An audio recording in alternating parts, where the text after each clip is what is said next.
గల్లా మాధవి కూటమి ప్రభుత్వం అభివృద్ధి సంక్షేమమే లక్ష్యంగా పనిచేస్తుందని ఎమ్మెల్యే గల్లా మాధవి అన్నారు. గుంటూరు తూర్పు అభివృద్ధికి బడ్జెట్లో 604 కోట్లు కేటాయించారని చెప్పారు.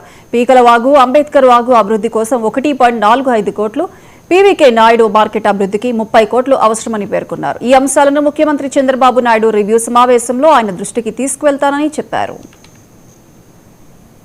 అంటే కేవలం పీకల వాగు ప్రక్షాళన చేయకపోవడం వల్ల దానికి ఒక రిటెన్షన్ వాల్ అవసరం ఉంది.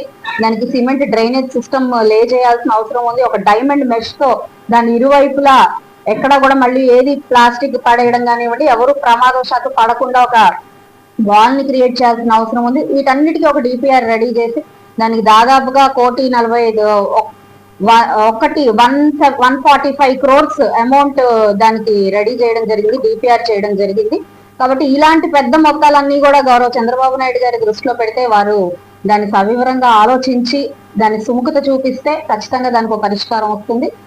అదే విధంగా రెండోది అంబేద్కర్ వాగు అని ఉంది. దాని మీద కూడా విపరీతమైన ఎంక్రోచ్మెంట్ ఉండడం వల్ల 100 ఫీట్లు 150 ఫీట్లకు కూడా ఉన్న ఆ డ్రైన్ ఈ రోజు 1 ఫీట్కి ఎంక్రోచ్మెంట్ మీద ఉన్న పరిస్థితి ఉంది. దాని వల్లనే ఇప్పటికీ కూడా కొన్ని ప్రాంతాలు ముంపుకు కారణం అవుతున్నాయి.